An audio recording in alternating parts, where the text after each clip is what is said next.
There are secrets the world was never meant to know. Lost myths, haunting truths, and whispers from the shadows. Welcome to the Shadow Archives. Enter if you dare. The archives await. Imagine receiving a message from your best friend. It's late, the kind of time when you'd expect silence. But this isn't a normal message. It's a plea for help. Help me. Something's wrong. I can't explain.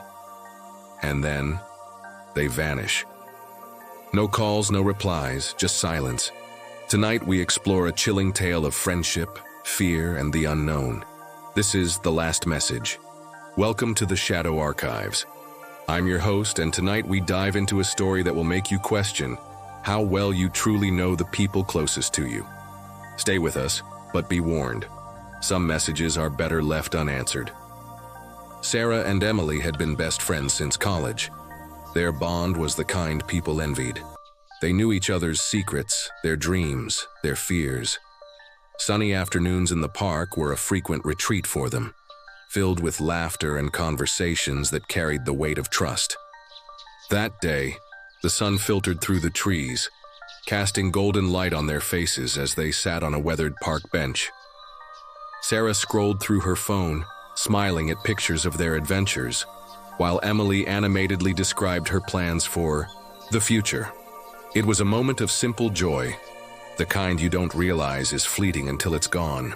But even the closest friendships can harbor mysteries. And for Sarah, those carefree days would soon feel like a distant memory. It had been 2 weeks since Sarah last heard from Emily. Calls went unanswered, texts unread. At first, Sarah thought Emily was just busy, but as the days passed, her concern grew into a gnawing dread. And then late one night, her phone buzzed.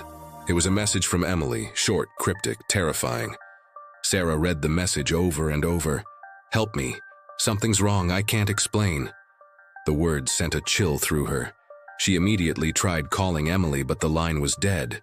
Panic set in as every text she sent came back with the same response. Message failed to send.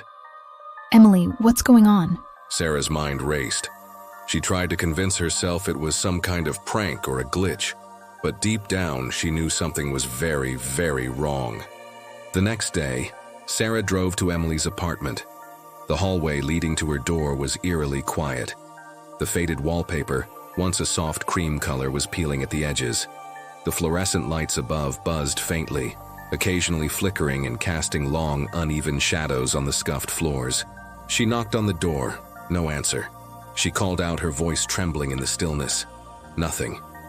Desperation set in as she banged on the door, the sound reverberating down the empty corridor. Sarah asked the neighbors if they'd seen Emily. They shook their heads. One mentioned they thought she'd moved out, but Sarah knew better. The silence around Emily's absence was louder than their words. As Sarah stood in that empty hallway, she couldn't shake the feeling that she wasn't alone. It wasn't just quiet, it was oppressive, like the walls themselves were watching. Back home, Sarah turned to Emily's social media accounts. Everything seemed wrong. Her last post was an unsettling image of a dark, fog-laden forest. The trees were gnarled and twisted, their silhouettes barely visible through the dense mist. A faint red glow seemed to emanate from deep within the woods, casting eerie shadows. The caption read, "It's calling me." Sarah messaged their mutual friends. Most hadn't spoken to Emily recently, those who had described her as paranoid, constantly looking over her shoulder. One friend mentioned something chilling. She kept saying someone was following her. Sarah felt the pieces coming together, but the picture they painted was something she didn't want to see. Determined to find answers, Sarah followed Emily's last post to a forest just outside the city. The trees loomed over her, their twisted branches reaching out like skeletal fingers. The air grew colder, heavier, as if the forest itself was alive and watching. As Sarah neared the location pinned on her phone, her screen lit up. Another message from Emily's number. It read, "You shouldn't have come." Emily, are you here? The forest was unnaturally silent, as if holding its breath. Then through the mist she saw it, a figure shrouded in darkness, standing perfectly still. Its form was humanoid but wrong, unnervingly tall with elongated limbs that moved in a jerky, unnatural manner. Its glowing eyes pierced through the darkness, locking onto Sarah as if it could see right through her. The figure stepped closer, its movements both slow and deliberate. Sarah's breath caught in her throat as her instincts screamed at her to run. Sarah ran, her phone slipping from her hand as she stumbled through the forest. The whispers grew louder, deafening, until she couldn't hear her own screams. She was never seen again. But her phone was found lying in the dirt. The screen was cracked and on it was one final message.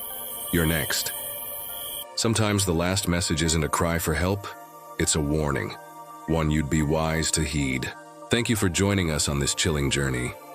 If you enjoyed tonight's story, be sure to follow the Shadow Archives for more tales that will leave you questioning the shadows around you.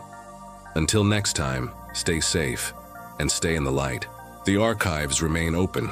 Until next time, like, comment, and subscribe to uncover more secrets from the shadows.